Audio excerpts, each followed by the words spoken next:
بسم اللہ الرحمن الرحیم 14 چینل کی طرف سے میں ہوں چمن علی خان۔ کن فیکون سے کیا مراد ہے اور معصوم کا فرمان نحن ثناء اللہ، اس کا حقیقی مفہوم کیا ہے،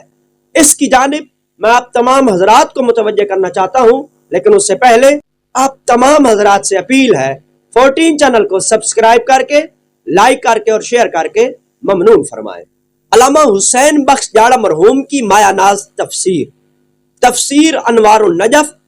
جس کا چوتھا ایڈیشن 1990 میں شائع ہوا، اور اس ایڈیشن کے مطابق جلد دوم سورہ بقرہ کی آیات کی تفسیر کے ضمن میں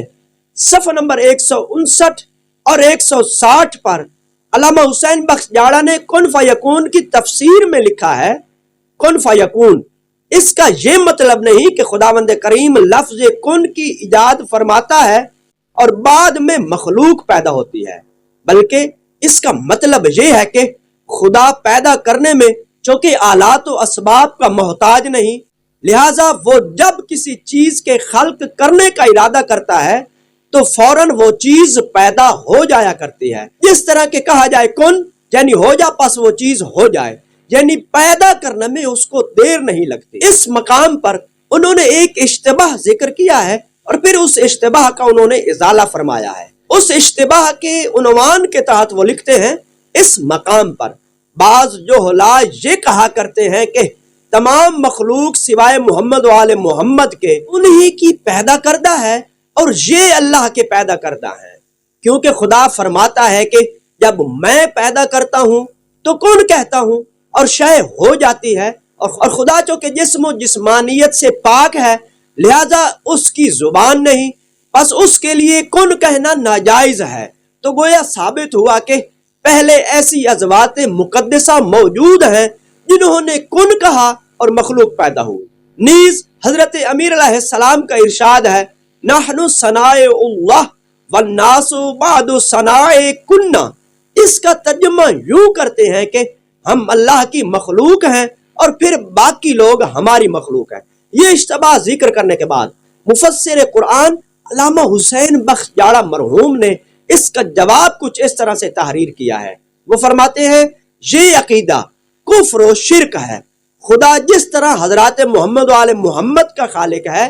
اسی طرح وہ تمام کائنات کے ذرہ ذرہ کا خالق ہے۔ وہ مزید فرماتے ہیں، اول تو کن کہنے میں وہ جسم کا محتاج نہیں، تمام موجودات جواہر و آراز کو پیدا کرنے پر قادر ہے،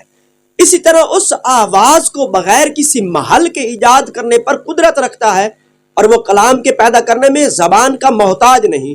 اور حضرت موسیٰ علیہ السلام سے کلام کرنے میں وہ درخت کا بھی محتاج نہیں، اور زبان کو کلام کرنے کی طاقت بھی اسی کی عطا کرتا ہے، اور درخت سے آواز کا پیدا ہونا بھی اسی کی قدرت شاملہ کا کرشمہ تھا۔ اسی طرح معراج پر جناب رسالت مآب صلی اللہ علیہ وآلہ وسلم سے کلام کرنے کے لیے نہ زبان تھی نہ کوئی درخت تھا، البتہ کلام کا لہجہ حضرت امیر علیہ السلام کا سا تھا، اور وہ بھی صرف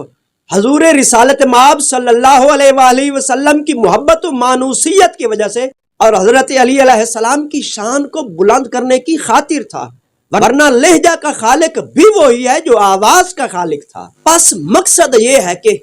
اس کو پیدا کرنے میں دیر نہیں لگتی،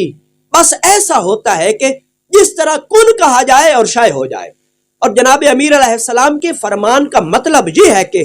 ہم اللہ کی مخلوق ہیں، ہمارے اوپر سوائے اس کی ذات کے کسی کا احسان نہیں، لیکن لوگ ہماری وجہ سے پیدا ہوئے ہیں کہ اگر ہم نہ ہوتے تو باقی مخلوق پیدا نہ کی جاتی، بس تمام لوگوں کا خالق بھی ہے وہی،